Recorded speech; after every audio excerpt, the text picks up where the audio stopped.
You ever just stare at the new anime for the season and think, what the fuck? With so many new shows coming out each season, it can be hard to choose which ones to watch. Luckily for us, we have an endless supply of idiots recommending through YouTube, Reddit, and other social medias. Thing is though, they're all the same. It's pretty easy to identify the most popular shows of each season. They're adaptations from highly acclaimed manga, animated by a famous studio, or is just mustered general interest from the community. I could sit here and tell you to watch Mushoku Tensei, Platinum End, Toeknee Destiny, Komi-san, or any of the other hyped titles, but that's too easy. I want to see if there are any anime this season that could be on par with those shows, but just aren't getting the same attention. And to do so, well, I had to watch them. In doing so, we're able to stumble upon shows like Deep Insanity,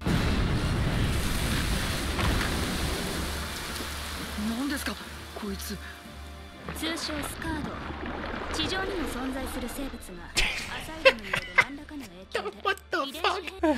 No, I meant Tesla Note. What? That might have just been the most unsettling thing I've ever seen, but I guess I'll continue.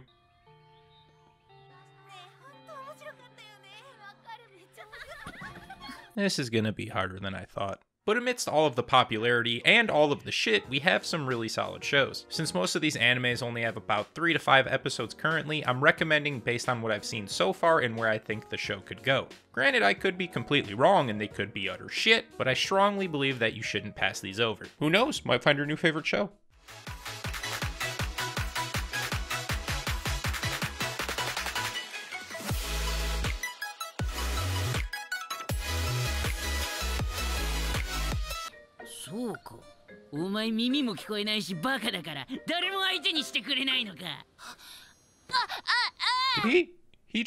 He really just admitted to being an idiot right there.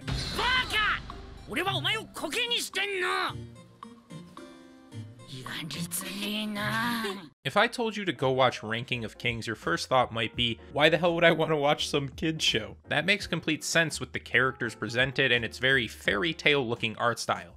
No, not that one. However, I strongly believe that this could be the best show of the entire season. In this world, kings are ranked. Do they have many prominent knights in their service? Do they have many subjects? Are their towns thriving? Are they themselves as powerful as a hero? All of these factors make up the ranking of a king, and each king desires to be ranked the highest. This brings in our main character Boji, who might be the most adorable character in anime, and if you bring any ill will upon him, I will come to your house and fucking kill. He's a deaf, mute, and overall weak prince whose goal is to become the highest ranked king, despite most of the people in the nation, even his own family, doubting him. His efforts to overcome his weaknesses are met with disdain and seen as cowardly, unkingly behavior. But even so, Boji pushes on, holds his head up high, and smiles. But this isn't reality. Boji's smile is not without pain. Even though he can't hear, he's able to make out what people are saying from their lip movements. And knowing that the entire nation is saying the same negative things would be tough for anyone to handle, so Boji cries. He locks up his emotions until no one is around to see and lets it all pour out. I think we can all relate to this. A moment where we've had to put on a fake smile and keep on going even though the pain inside was almost too much to handle. The show shares very real and relatable struggles despite it looking like it was made for children. It doesn't stray away from topics such as bullying, loneliness, neglect, abuse, and how sometimes the smallest gestures can mean the world to someone. Just look at Boji's reaction when someone talks to him and not down to him. It doesn't even matter that he was getting robbed for his clothes, he just genuinely enjoyed the company. The show even managed me to get me in my feels about this thing. What is this, by the way? Is it an unknown? An oil spill? Amidst all of this negativity, we are shown acts of kindness and people genuinely looking out for Boji's well-being. I feel the overall consensus is that people don't hate Boji as a person. I mean, how could you? Just look at him. But believe he is unfit to be king. The show is scheduled for 23 episodes and currently has 4 or 5 out right now, so it still might be too early to tell, but if the level of storytelling continues along with the wonderful animation from Wit Studio, we might have something special.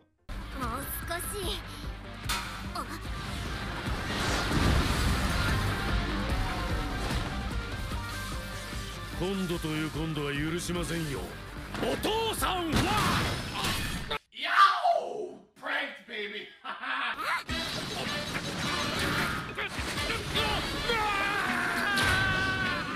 In a distant future, humankind lives shoulder to shoulder in a colony divided by bedrock. Outside of the colony extends dangerous undeveloped area known as the Labyrinth. People who explore the Labyrinth and mark the undeveloped areas are called markers.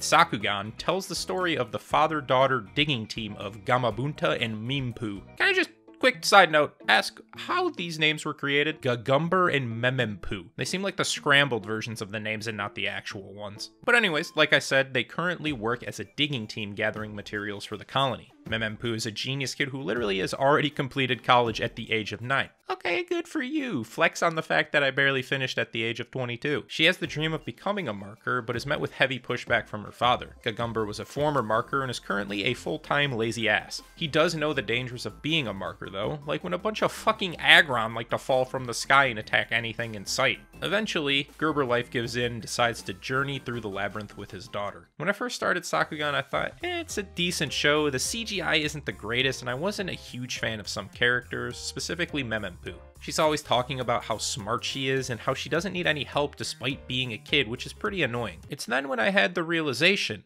kids are all annoying.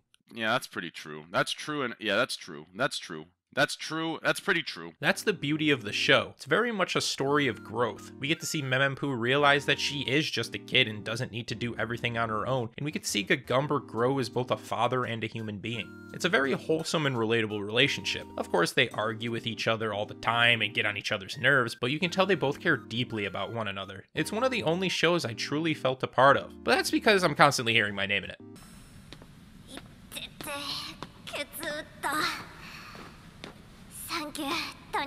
No. Thank you, Memempu. But above all, if I took one thing away from Sakugan, it's that I now have a massive appreciation for whatever these pants are. Seriously, why do I not see these more often? Tasteful.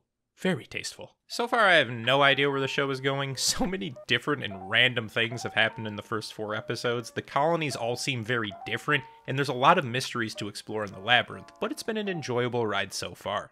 ならばお前が代わりに罰を受けよ。罪を負え。平家を怪我した。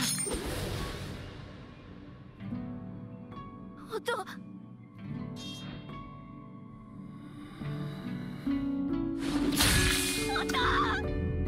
I guess he didn't see that one coming.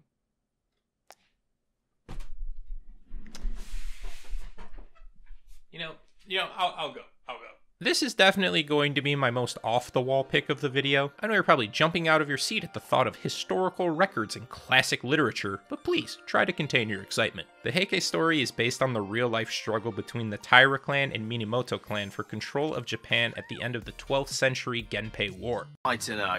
I think that's a bit dodgy, mate. The anime version follows an orphan named Biwa who is taken in by the Taira clan, who is also the Heike in this, after one of the leaders witnesses her psychic abilities. She can see the future, and well, it ain't looking too good. Bloodshed, violence, and even civil war seem to be on the horizon. It's a pretty genius character to add, as the origin of the Heike Monogatari comes from the conglomeration of differing versions passed down through an oral tradition by Biwa playing bards known as the Biwa Hoshi. It's almost as if Biwa's purpose in the show is to experience these events so she can serve as one of the means to pass it on.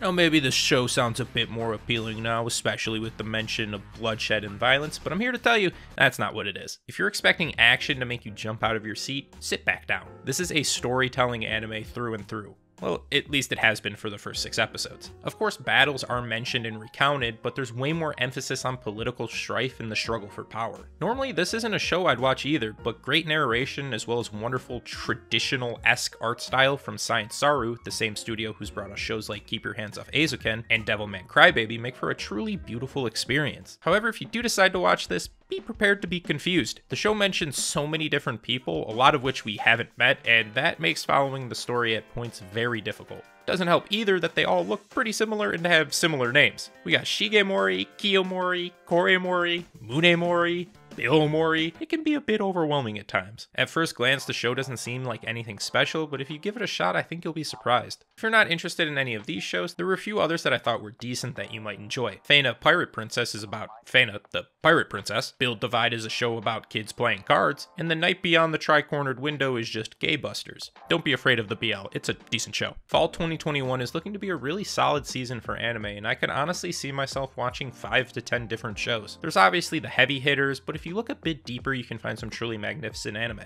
Let me know in the comments what shows you plan on watching this season, or any shows in the future you're hyped for. Also, if you enjoyed this, make sure to drop a like. I'd like to make this a recurring series for each new season of anime. That's all I have for you today. Thanks for watching, and I hope to see you here next time.